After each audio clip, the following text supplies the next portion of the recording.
So hi there, I'm Charlene Haparachi. I'm one of the consultants at Bourn Hall, and I'll be the consultant that looks after you if you're looking to do sexual egg freezing at Bourn Hall. So this is a good question and does probably require a bit more of a discussion at your consultation. It can be advantageous to freeze embryos rather than freezing just eggs because they are bigger structures and they're more likely to survive from the thaw. However, there are many factors involved. You will be doing a lot of the IVF process before the freezing of the embryos. There are a few more hurdles to get over, but I think for a more detailed discussion, you would probably need to discuss this with your doctor to talk about things like the semen analysis, your vein reserve, your age, and the other factors that come into play of how successful you'll be. This is more tricky because egg freezing is a procedure to preserve your fertility, and if you're looking to do embryo transfer, then it makes more sense maybe just to do the IVF process in one go. However, if you do want to break it up into stages for personal reasons, then there wouldn't be much of a gap between the two.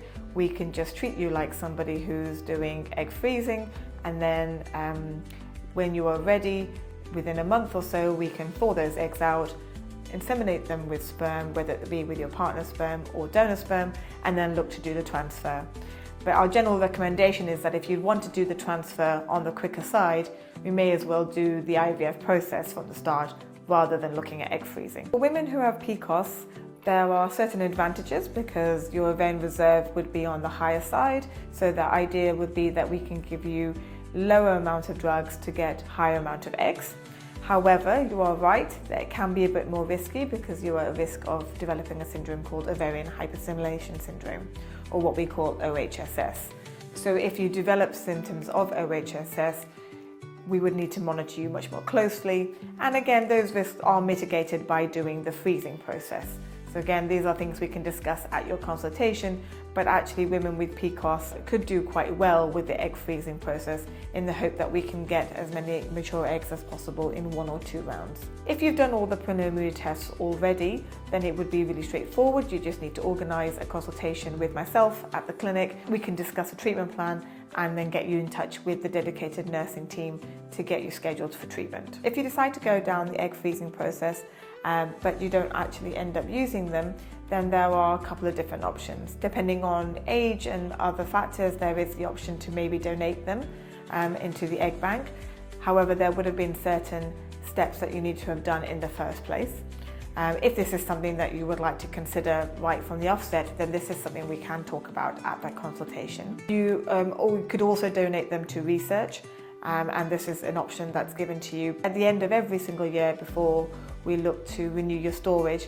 We can talk about donating them to research if you decided not to continue with treatment, or the other option is to discard them. This will always be done with your consent, and you have to be obviously certain that you wouldn't want to use them. We can keep eggs for up to 55 years, so there is no rush to make this decision. Of course, you'll just be notified each year when the time for storage is coming to an end, what you would like to do with the next coming year. So the egg collection procedure is a surgical procedure. It is a minor one, and so the recovery is very quick, but you will feel sore and uncomfortable that day. So we tend to say for women to not put anything on that day, certainly take a day off from work and just relax and put your feet up. You will probably start feeling back to your normal self usually by day 2 or certainly day 3 after the egg collection.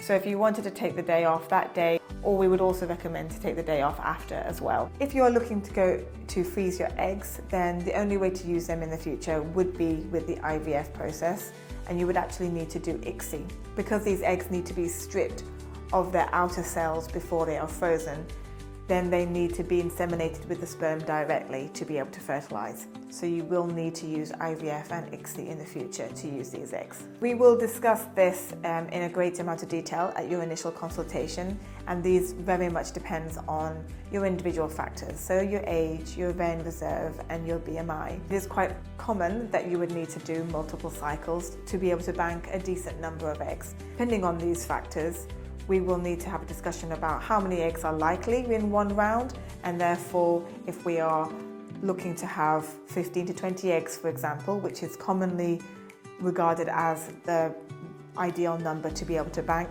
it can be that you might need 2 or 3 rounds to get that number in storage. This is a very individualized conversation that we can explore in much more detail at our consultation. Side effects of these hormonal injections are the same as if anybody's going through IVF. They are the same hormones that you have naturally, but in a higher dose. So the same symptoms that you would get leading up to a period would be expected. So things like irritability, mood swings, potential trouble with sleeping, bloating. Sometimes some people might feel a little bit nauseous. So these are common side effects, but they are short term and very self-limiting. Once you've finished the injections and had the egg collection, the symptoms do go away fairly quickly. So of course, during stimulation, you will have an idea of how well you are responding to hormonal treatment and how the follicles are developing.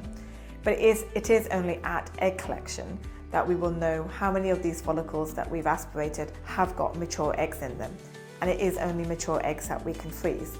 So the eggs that are not mature by the time of egg collection will have to be discarded because they aren't suitable for freezing or for fertilization.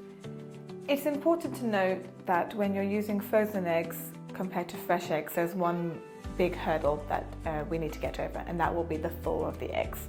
So this is why we can only freeze good mature eggs in the first place. And I'm pleased to say that we have got good survival rates of our eggs, and they're around 85% and above. Once they have survived the thaw, then they will be fertilized with the sperm, and then they go through the IVF process as normal. So our success rates with IVF and ICSI are very good and obviously dependent on maternal age. So again, a bit more of a personalized conversation at the time of consultation, but as long as these eggs survive the thaw, which they have a very good chance of doing, then you have a very good chance of this working for you. So thank you again for these questions. I'm very happy to answer them.